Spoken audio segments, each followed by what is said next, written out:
దయచేసి కావాలంటే గౌరవ ముఖ్యమంత్రి గారు ఒక్కసారి ఏదైనా మన ఊరు మనబడి స్కూల్ విజిట్ చేయండి. అక్కడేమన్నా లోపం ఉంటే చూడండి. చూసి మిగతా స్కూల్స్ అన్నీ కూడా సెట్ చేసే ప్రయత్నం చేయండి. ఇప్పుడు మిగతా ఏమైపోయింది అధ్యక్ష? Second phase 9,000, third phase 7,000 school అధ్యక్ష. ఇవన్నీ అట్లే వదిలేసినట్టు అయిపోయింది అధ్యక్ష. కాబట్టి వాటిని కూడా ఈ మన ఊరు మనబడి స్కూల్ ఎట్లాంటి ఫర్నిచర్ ఇచ్చామో, ఏ విధంగా అయితే సెట్ చేశామో అదే విధంగా అక్కడ కూడా చేయాలని ఈ ప్రభుత్వాన్ని కోరుతా ఉన్నాను అధ్యక్ష. దయచేసి ఒకసారి విజిట్ చేయండి. విజిట్ చేసి లోపం ఉంటే దిద్దండి, సరిదిద్దండి, ఇంకేదైనా యాడ్ చేస్తుంటే యాడ్ చేయండి. అదే కాకుండా మన ఊరు మనబడిలో కూడా చాలా వరకు విద్యా కమిటీ చైర్మన్ ఉన్న వాళ్ళకి కొంత వర్క్లు ఇచ్చినాం అధ్యక్ష. అక్కడ పెద్దవాళ్ళ బిల్స్ అయితే ఇచ్చేసిండ్రు అధ్యక్ష. లైక్ ఫర్నిచర్ వాళ్ళది ఇచ్చేసిండ్రు అధ్యక్ష. ఇంటరాక్టివ్ ప్యానల్స్ పెట్టిన వాళ్ళే ఇచ్చేసిండ్రు అధ్యక్ష. కానీ కిందున్న వాళ్ళే గౌరవ మంత్రి గారికి బాగా తెలుసు ఫీల్డ్లో. దయచేసి ఆ బిల్స్ ఇప్పించేస్తే వాళ్ళకు కూడా బాధ ఉండదు అధ్యక్ష. అది ఏ ప్రభుత్వం ఉన్నా చేయాల్సింది అధ్యక్ష. ఎందుకంటే పిల్లల కోసం చేసినాం, మనం ఎవరు సొంత కోసం చేసుకోలేదు. కాబట్టి అది కూడా ఇవ్వాలని కోరుతా ఉన్నాను అధ్యక్ష. మొన్న మీరు స్కూల్ స్టార్ట్ అయినప్పుడు అధ్యక్ష అమ్మ ఆదర్శ కమిటీలను ఇచ్చేసి గవర్నమెంట్ నుండి అమౌంట్ రిలీజ్ చేయకపోయినా డిఎంఎఫ్టీ ఫండ్స్ ఎవరి జిల్లాలో వాళ్ళకు అలాట్ చేసిండ్రు అధ్యక్ష. అధ్యక్ష ఇదంతా అమౌంట్ లెక్కేస్తే 1,000 కోట్లు అయింది అధ్యక్ష. కానీ సెకండ్ విడత మన ఊరు మనబడి స్కూల్ కంప్లీట్ చేయాలంటే 2,000 కోట్లే అవసరం ఉండే అధ్యక్ష. ఆ 2,000 కోట్లు వస్తే సెకండ్ విడత అయిపోయేది అధ్యక్ష. అధ్యక్ష మీరు ఇంటిగ్రేటెడ్ స్కూల్కి ఒక్కొక్క దానికి 200 కోట్లు ఖర్చు పెడతాం అంటున్నారు. 4,000 కోట్లు ఒక లెక్క కాదు కదా. గవర్నమెంట్ స్కూల్స్ని ఇవన్నీ క్లోజ్ చేయాలి అనుకుంటే మాత్రం వదిలేసేయండి. ఆ క్లారిటీ ఇవ్వండి మాకు. వద్దు, మేము వద్దనుకుంటున్నాం, వీళ్ళందరినీ ఇంటిగ్రేటెడ్ స్కూల్కి షిఫ్ట్ చేస్తాం, ఇంకా ఈ స్కూళ్ళని క్లోజ్ చేస్తామంటే వదిలేసేయండి. కానీ ఈ స్కూల్స్ రన్ చేయాలి కదా అధ్యక్ష. ప్రతి స్కూల్లో ప్రతి ఊళ్ళో ఒక స్కూలే ఓపెన్ చేస్తామంటున్నప్పుడు వీటిని కూడా డెవలప్ చేయాల్సిన బాధ్యత ప్రభుత్వం మీద ఉంది. ఒక్క స్కూల్కి 200 కోట్లు పెడతాం అంటున్నప్పుడు మీరు 4,000 కోట్లు పెద్ద కథను అధ్యక్ష. ఒకసారి దృష్టి పెట్టమని ప్రభుత్వాన్ని కోరుతా ఉన్నాను అధ్యక్ష. అధ్యక్ష ఇది విమర్శ అనుకోద్దు అధ్యక్ష. దయచేసి చేస్తున్నాం కదా, మనం అందరం కూడా పిల్లల కోసం అంటున్నాం కాబట్టి, గతంలో చేస్తున్నాం కాబట్టి ఇప్పుడు కదా దాన్ని కంటిన్యూ చేయమని మరొకసారి ఈ ప్రభుత్వాన్ని కోరుతా ఉన్నాను. వాళ్ళ బిల్స్ కూడా ఇచ్చేయండి అధ్యక్ష. కింది స్థాయిలో ఉన్న వాళ్ళే చేసుకున్నారు, కొంత బిల్స్ ఇచ్చే ప్రయత్నం చేయాలని ప్రభుత్వాన్ని కోరుతా ఉన్నాను అధ్యక్ష. ఆపేసిందా? దయచేసి ఇవ్వండి, దయచేసి.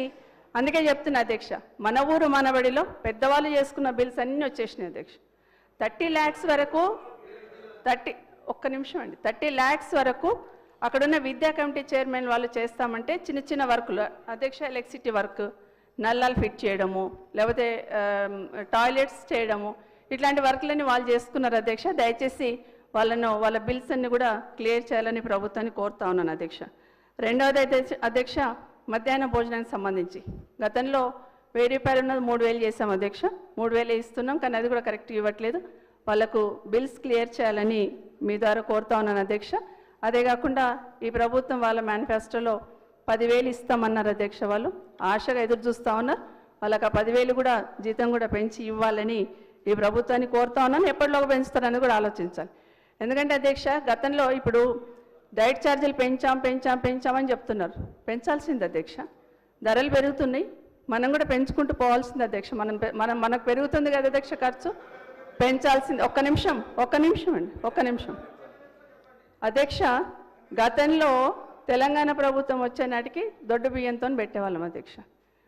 ఇమీడియట్గా ముఖ్యమంత్రి గారు ఆ రోజున్న ముఖ్యమంత్రి గారు ఖచ్చితంగా సన్న బియ్యంతో పెట్టాలని చెప్పడం ఒకటి, ఆ రోజు డైట్ ఛార్జీలు ఆ రోజున్న వాటికి పెంచాం అధ్యక్ష. అదే కాకుండా సెంట్రల్ గవర్నమెంట్ ఇచ్చిన అమౌంట్ కానీ ఎక్సెస్ అయినా కూడా, బియ్యం ఖర్చు పెరిగినా కూడా ఇచ్చినాం అధ్యక్ష. గుడ్డు ఖర్చు పెరిగినా కూడా ఎక్స్ట్రా పెట్టుకున్నాం అధ్యక్ష. అదే కాకుండా 9th, 10th పిల్లలకి మధ్యాహ్న భోజనం సెంట్రల్ గవర్నమెంట్ ఇవ్వదు అధ్యక్ష. అది రాష్ట్ర ప్రభుత్వమే భరిస్తుంది అధ్యక్ష.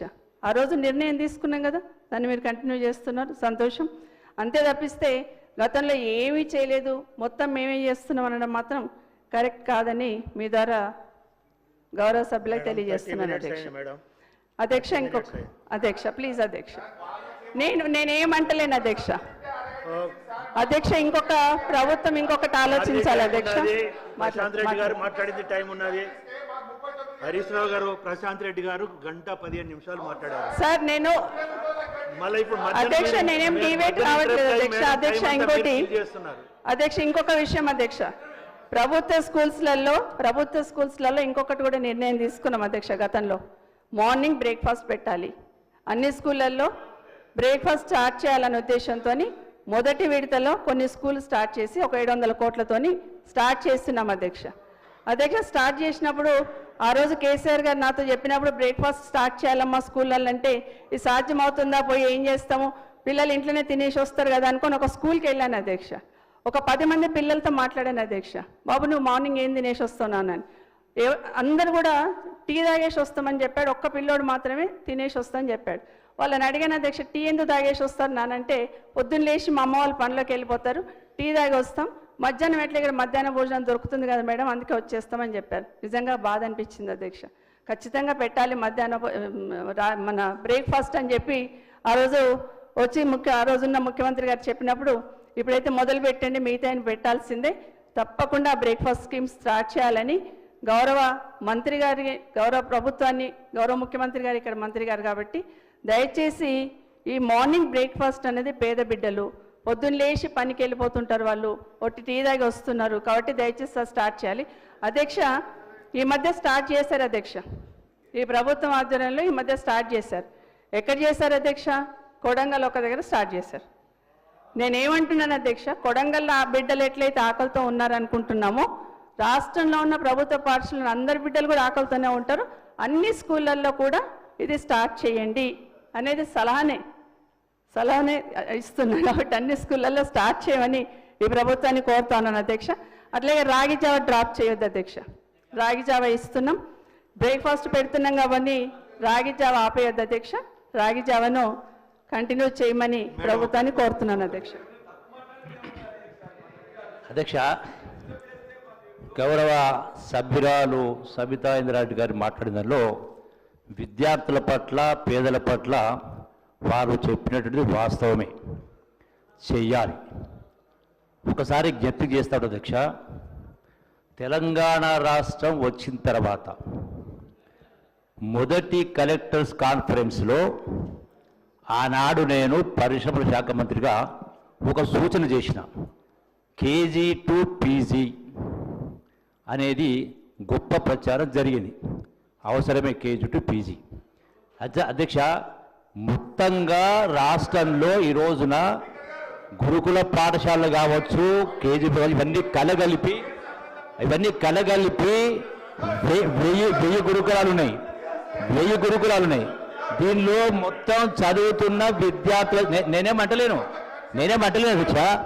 అరే వారు అడిగిన దాన్ని నేను సమర్థిస్తూ, సబితా ఇంద్రారెడ్డి గారు అడిగింది వాస్తవమే, దాన్ని సమర్థిస్తూ నేనేం చెప్తాను అధ్యక్ష, మొత్తం రాష్ట్రంలో అన్ని గురుకులాలు కలిపి 1000 స్కూల్స్ ఉన్నాయి. దీనిలో చదువుతున్నది 4 లక్షల మంది. నేను ఆనాడు చెప్పింది అధ్యక్ష, వాస్తవం డెఫినెట్గా పేద కుటుంబాలలో ఇంటి దగ్గర చదువుకునే వాతావరణం ఉండదు, వాళ్ళ యొక్క పేదరికం కావచ్చు. అరే భయం ఎందుకు వాస్తవం చెప్తా ఉంటే నేను ఒక మాట మాట్లాడలేదే అధ్యక్ష. ఆ ప్రస్తావన చేసే అధ్యక్ష, గ్రామాల్లో ఉన్నటువంటి ఇలా 60 లక్షల మంది విద్యార్థులు టోటల్గా 1వ తరగతి నుంచి 10వ తరగతి 60 లక్షల మంది విద్యార్థులు. ఈ గురుకులాలు మొత్తం కలిపితే చదువు 4 లక్షల మంది. నేనేం చెప్పినా, పిల్లల్ని పొద్దున్నే 7 గంటలకే రప్పియండి, సాయంకాలం 7 గంటలకు ఉంచండి.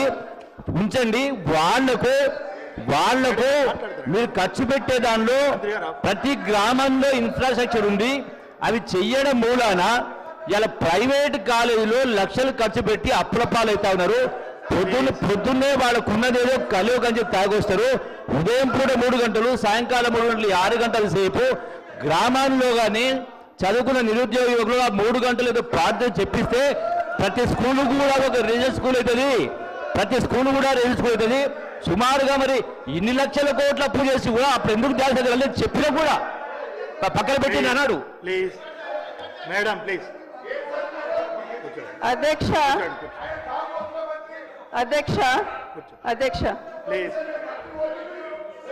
కౌశిక్ కౌశిక్ కౌశిక్ కౌశిక్ రెడ్డి గారు ప్లీజ్.